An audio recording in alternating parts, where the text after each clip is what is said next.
Carla with the Sheridan Foster Parent Exchange. Did I say that right? Yes, you did. Okay.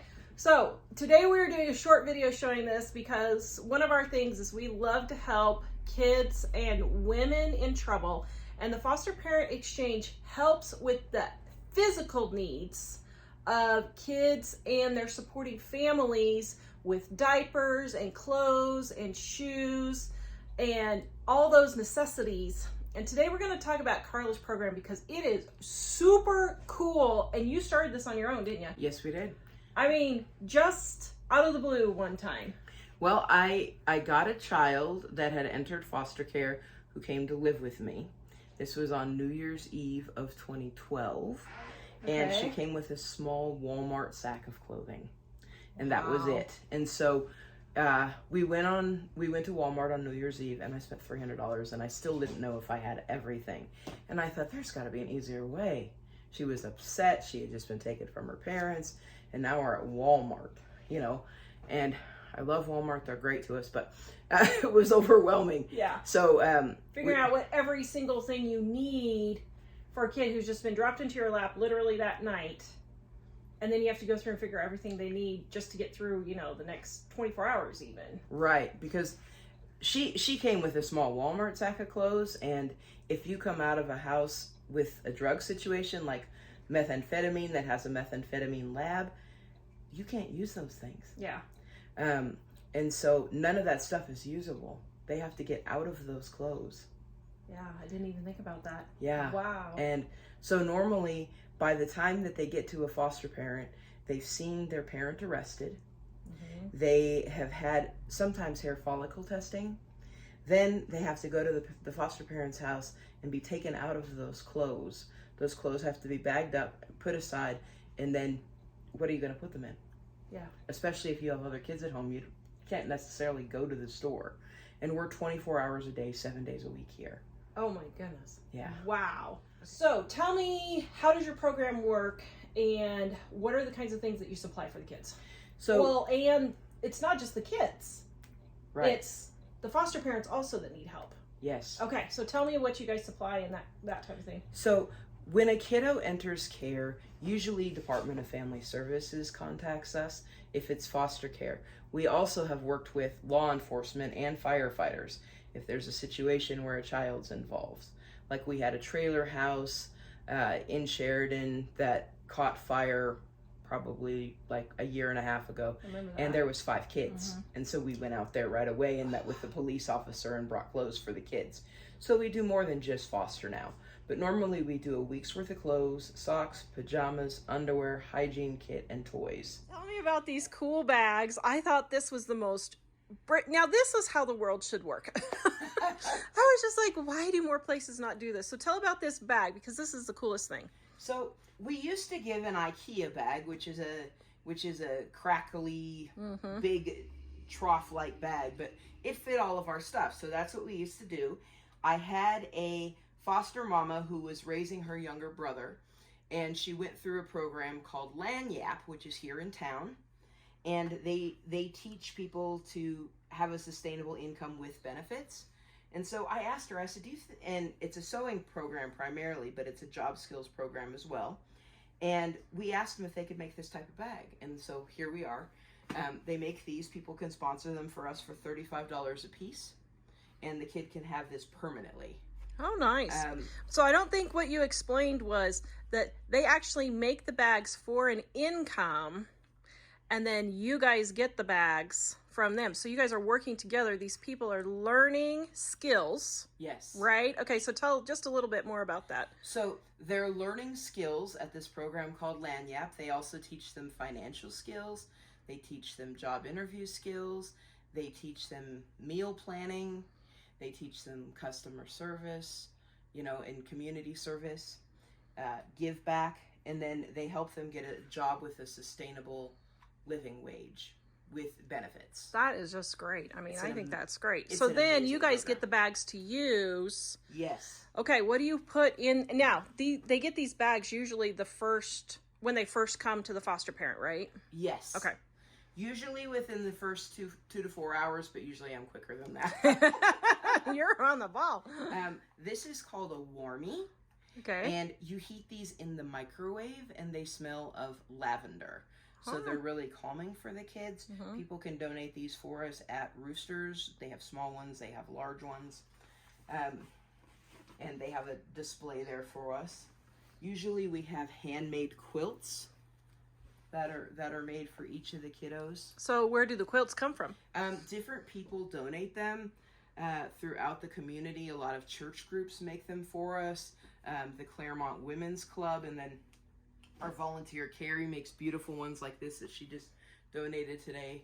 Oh, that's pretty. For a little girl. Oh, yeah. And so we love to lavish them. Because this is a time in their life where they really need it. Yeah. And then we make sure that there's a toy in there, because if there's other kids in the house, they want to have something that feels like it's theirs. And then we do a little toy, like a stress kind of fidget toy, depending on the age. If it's a baby, we put baby formula in there, diapers as well. We have a towel in there. We have 7 changes of clothes, which one little boy told me that he had never had that many clothes in his entire life. 7 sets at a time. Seriously. Yeah. Wow. And so we do a hygiene kit. That's everything that the foster parent will need to get them taken care of. We soap, toothbrushes. A lot of people don't even know that there's different toothpaste for different size age kids. Yeah. And so we make sure that we do that. Because sometimes we've got foster parents who haven't even been parents before. Oh, really? So, yeah. Oh, wow. We put new underwear, new socks. Most of our shoes that we give away are brand new. So where are you getting all these from? Well, we have partnerships with different organizations. We get shoes from Famous Footwear, which is here in town. We also, and people can donate and round up for us, and that pays for some of our programming for kids and pays for the shoes, which is great. People can donate their points to us and things like that. We also do like a book? Yes, this is called Love Letters from God, and it's one of my favorites.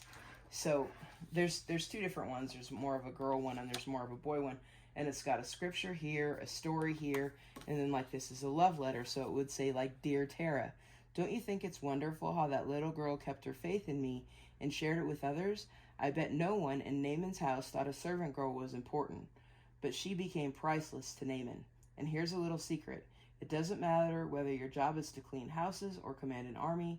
The important thing is to keep your faith in me and share it with others, and you will be priceless to me. Love, God." Aww. And it's got a place for their name on each and every page, and it's got an invitation to accept Jesus as your Savior in the back. Oh, wow. That's great. We thought this was the best way to not only reach the kid, but reach the foster parent. And since it has their name in it, the foster parent usually sends it back to the bio parent when they go. Yeah. And so, wow, you never know. That's great. You never know. So we had a kid one time, a parent emailed us and she said that her kid got saved just watching our show in the background. Oh, wow. And it was like, wow, that makes it all worth it. So it does. That is a great setup. All right. I'm shocked at how much you're able to give to them right away. Now, where do you get all your diapers and your formula? Where does all that come from? We have sometimes special grants that we apply for that. Okay. If I've got diapers that don't work for us here, I go switch out with the diaper bank. So if somebody donates 15 boxes of size 6 and I need smaller diapers, I can go over there and switch. St. Peter's Episcopal Church here in town has a diaper bank that they operate. Oh, okay, cool. You guys are in the middle of getting a building because you are packed in here. And I mean, you're packed. Yes. So why are you so stuffed in here? Tell me what's going on. Well, right now, there was a program like ours. We were the first in the state, but other people developed an interest. There was a program that originally started in Laramie, and then Laramie started Cheyenne as well. Cheyenne has now closed, and they're reopening with another set of foster parents called Threads of Hope. And we are sharing some donations that we had given to yet another location So we are taking those by U-Haul this week to Cheyenne for Threads of Hope to help them get started. So you're helping other foster parent exchanges get started in these other cities. So now, this is going to go out to all over the country and the world. If someone wants to start this, can they call you? Yes, absolutely. Okay. Our office number is 307-461-9113. Just leave your name, your city, and what you're interested in, your contact information, and we'll get back to you with an outreach packet and let you know how to start. Okay, I will put that information in the description below in case you didn't catch it. But what you guys really are hoping is that other foster parent exchanges will start, and you guys really desperately need foster parents to come in and help these kids. So you guys are getting ready to move into a new building, and you have all this stuff everywhere. And I have to just tell you, you just have to tell real quick about, I mean, I think this is actually like a miracle. I just think it's unbelievable. So how long ago did you find out that there was a particular building that you wanted? How long ago was that? Valentine's Day week. So it's been 3 months? 3 months. Okay, you guys have to listen to this story. So on Valentine's Day, you found a building that you wanted because you're jam-packed in here, and tell kind of the story of what's happened with that a little bit. So our realtor had interviewed us and said, you know, I have something that might be right for you, and it's not even listed on the market. I'd like to take you up to it. And so we said, okay, we'll go. And I asked how much the buildings normally sell for up there in that area, and they said $320,000. We met with the owner, we looked around, we thought, we could make this place work. This would be great. And then he said, I have 2 units up here. I'm selling the one to the neighbor next door for $280, so I'd sell it for $280. And so we're thinking, okay, that's great. We can do that. And then about a week later, our realtor called us and said, well, we need to modify the purchase agreement. And I said, why? And he says, because the owner wants to give you a $50,000 match. Wow. And it'll count fundraising that you've done already. So at that time, we had already raised about $30,000 ahead of time. And then we got another $20,000 grant that we applied for. And then... Now, then the realtor said, I want you guys to get in here debt-free. Oh, yes. Is what he said. Yes. I know because he was our realtor, so we know him. He had said that at the very beginning. We're going to get you in here debt-free. I'm passionate about this program and what you guys do for the community. And so... at this time, I'm still thinking, okay, this is a little far-fetched to get in debt-free. It's still $280,000, but we had come up with the first $100,000 because of the match. Mm-hmm. And then my insurance agent called me, and she said someone wanted to give us an anonymous donation, did not even want us to know who it was from. And so she says, figure it out with your accountant. Let me know how we need to do it. And then she says, bring me a deposit for the building fund. So I did. Brought her a deposit slip. And she texted me and said, we've deposited $50,000 into your account. Yeah. It was amazing. And then, so at that point with other funding and other things that we'd done, we were down to about 186. And somebody had asked me about applying for this other grant. And I said, well, yeah, we could apply for that. And I said, how much should I ask for? And they said, probably $50,000 and a $50,000 match. And I said, okay. And then I let them know before their board meeting that we were down to $118,000. And then we had talked some more, and they had originally mentioned maybe $100,000. And I said, well, let me just ask for the $100,000 and see if maybe we get it. You won't know unless you ask. Yes. And we got the entire $100,000. So you guys are down to $16,000, all you need to buy your building by August. Was that when you're going to buy it? Well, we're going to close in a week and a half. Oh, you're closing in a week and a half. Okay. We're closing in a week and a half, and then we're going to start the construction of our loft in there. Okay. We're going to have a whole area for teenagers upstairs and coats and things like that. We've got a fitting room that's going to go in there. And then we'll also have an area for where DFS workers can come and they can call to place a child in a private office. And then the child will have room to play or have a nap or do whatever while the DFS caseworker is doing that. It's going to be an under the sea theme. And somebody's already paid to furnish all that, and so we're super excited. So in a week and a half, you need $16,000 is all you need left, and you will be totally debt free to get in there. Yes. Oh my goodness, that is just great. That is just great. It's been a miracle for Yeah, sure. no kidding. Okay, so this place is jam packed. I mean, it is just absolutely. You guys cannot understand how full it is. It's full. So tell me about your system, because you guys really have a good system going here. So right now we have all the shoes by size, smallest to largest. We have the genders mixed. When we get into the new building, there'll be a bin for every size. Good. So like size 9 men, and size 9 women. And so that will be super, super helpful. Some of our shoes come from Walmart, some come from Famous Footwear. Some we're able to buy with grants, but we like to keep plenty on hand because we also work with the parent liaisons at the schools. Okay. And then you have all your, now this is the most brilliant thing I've ever thought of, or not I've thought of, that you've thought of, but that I've seen. You came up with this system where you pre-roll all the clothes because I didn't come up with Oh, it. you didn't? Oh, okay. I thought you No. did.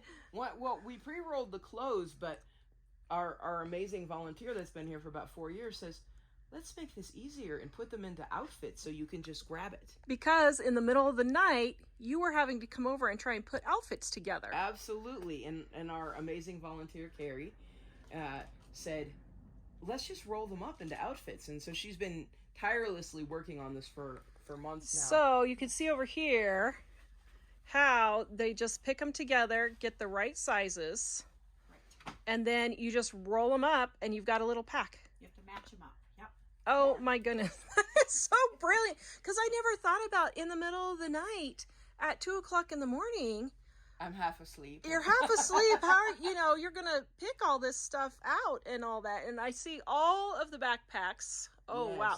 So are the backpacks for school, or are they for the kids traveling from house to house or These whatever? are for back to school, and they are also for when a kid goes into foster care, because if they get taken in the middle of the night and it's still during the school year, they need their supplies again, because if they haven't brought anything else, they haven't brought their backpack either. This is our winter room over here. I was going to say, is it going to be a huge ordeal to get in? No. I'm telling you, girl, we're packing. I know. It's really stuffed in here. Oh, yeah. This new building is going to be 2,800 square feet. 2,800 square feet is Yeah. the new building, and this is probably what, 12? 1648. 16? Wow. Yeah. And you'll have a loft. And we'll have a loft. Wow. Yes. That'll be great.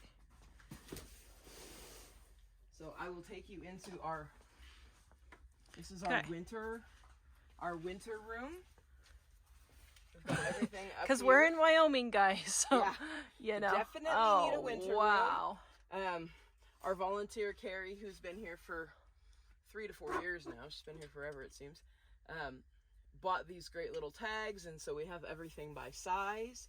Wow. Most of these coats are brand new, donated by people like the Kiwanis and local clubs like that. Walmart also donates a lot of end-of-the-year inventory, and we get some from Ticket to Dream. We've got our snow pants up here, sweatshirts, blankets, hats, scarves, and then waterproof gloves over here, and then boots of almost any size you can imagine. Wow. Oh my goodness. And we get great boots from time to time. Oh yeah. Great shape. Yep. We wait until Walmart puts everything on clearance. We've got somebody who works there, and they let us know when the kids' stuff goes on clearance. Underwear's on clearance right now. Yep, we've been I buying just was it. there the other day. I was like, oh, do they need underwear? It's on clearance. Oh yeah, we've been there So, buying. okay, so you have a lot of donations and that type of thing. But what is your biggest, what would you say your number one need is? Aside from space. Our volunteers is space, yes. Space is a big thing. You were telling me cash donations is what you were needing, but Monthly donations are super, super helpful. Even if somebody gives $10 a month, and that's $120 a year that we don't have to think about, that really helps us. and what does that go towards? Sometimes it goes through salary for our employees. It goes for any building expenses. Even though we will own the new building, we'll have HOA, we'll have utilities, we'll have phone service, we have Construction. vehicle maintenance, you know. many things. Well, and like now you're getting ready to haul a whole U-Haul full of stuff down to Cheyenne. Yes. Well, it takes actual cash to pay for the gas to go down there. People don't realize that you need cash to just run the daily function. So your biggest thing is monthly donations on top of all the other donations that you get. It definitely takes a village to run this place and keep things organized the way we do. We had 800 volunteer hours last year. Wow. And do you know how many kids you helped? We provided 2,700 services last year, 45, wow. And we provided 45 beds. We had 163 children through here at our Christmas store. Wow. They shopped in the center here, and each one got 4 gifts that the foster parents or grandparents raising grandkids shopped for. Wow, that is great. All right, guys, I am leaving the links in the description below if you want to start a program like this, if you want to donate to this program or a similar one. I will also leave that information down in the description below. Thank you so much. We love helping parents and kids who are in trouble, especially like single moms and foster kids. There's several things you can do. You can give to like juvenile detention centers. We used to give bags similar to what she was showing when the kids would leave the juvenile detention center. They had nothing. And they were literally carrying the couple of things of clothes that they had out in a trash bag, so it's really sad and discouraging for them. A lot of them do want to try and start a new life, or a lot of the foster parents really want to help out, but they just don't have the financial means to necessarily buy everything they need. And this way the kids get some new stuff and it's not just junk all the time either. Right. Did you guys ever see the Waltons episode where they went and Elizabeth got the little broken doll? That makes me so bad when I see those kinds of things. So if you guys would like to donate, the links are in the description below. We will see you guys next time.